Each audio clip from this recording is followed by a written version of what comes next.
In a world where political power often comes wrapped in centuries-old traditions, Pedro Sánchez burst onto the Spanish political stage like a gust of modern energy. Young, charismatic, bold, once underestimated, even mocked, Sánchez now commands a nation of over 47 million people and has become one of Europe's most resilient political survivors. But what lies behind the polished speeches and signature navy blue suits? How did the son of a small business owner rise to become the Prime Minister of Spain, not once, but twice, and hold on to power through some of the most turbulent years in modern European politics? From luxury homes in Madrid to sleek Audis in his garage, from ideological standoffs to heartfelt charity work. This is the extraordinary story of Pedro Sánchez and the fortune behind the face of Spanish leadership. As of 2025, Pedro Sánchez's estimated net worth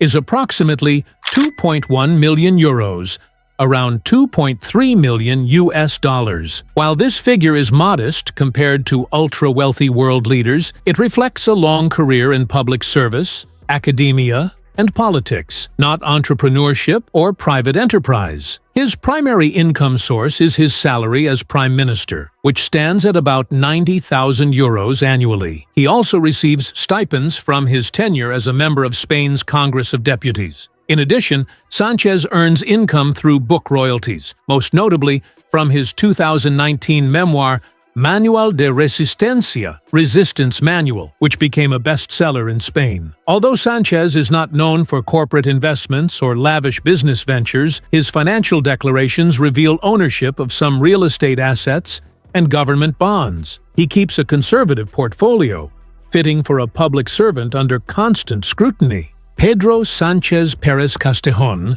was born on February 29, 1972, in Madrid, into a middle-class household. His father, Pedro Sánchez Sr., was an entrepreneur in the tourism industry, while his mother, Magdalena Pérez Castejón, worked as a civil servant in Social Security. Pedro's early years were marked by academic rigor and discipline. He attended Colegio Santa Cristina, a private Catholic school, before enrolling at the Complutense University of Madrid, where he earned a degree in economics and business studies. He later completed a master's degree in EU economic policy at the Free University of Brussels, and eventually a PhD in economics from Camilo José Cela University, where he also taught. From an early age, Pedro was passionate about basketball, playing semi-professionally with the Estudiantes Club, and towering at 6 feet 3 inches, he stood out on and off the court. But it wasn't sport that would define him.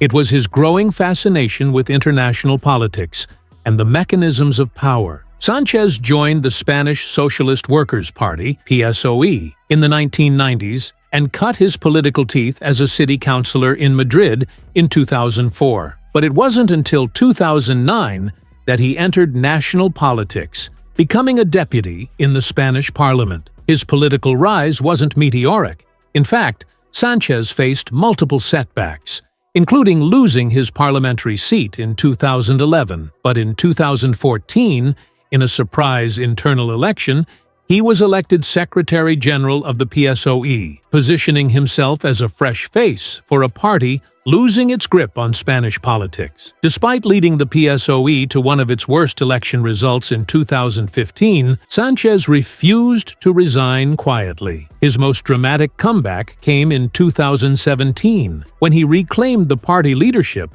after being ousted, defying party elites and the media. Just a year later, he achieved the impossible, becoming Prime Minister in June 2018, after engineering a no-confidence vote against Mariano Rajoy. Sánchez would go on to win 2 general elections in 2019 and again in 2023, forming coalition governments and weathering political storms including Catalan separatism, COVID-19 fallout, and far-right resurgence. His ability to survive and strategize has earned him a reputation as one of Europe's most adaptive and determined political minds. While Sánchez has largely avoided personal scandal, his time in office has not been without controversy. He's been accused of forming alliances with controversial parties like Unidas Podemos and Basque separatist groups, angering conservatives. Another lightning rod moment came during the COVID-19 pandemic when his administration was heavily criticized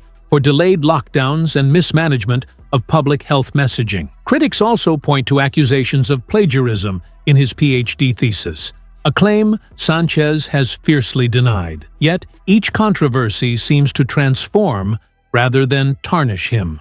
With every challenge, Sánchez has reshaped his image, from academic to outsider, from pragmatist to global statesman. In 2023, he surprised the nation by threatening to resign, only to return stronger after a public rally of support. The man thrives on tension.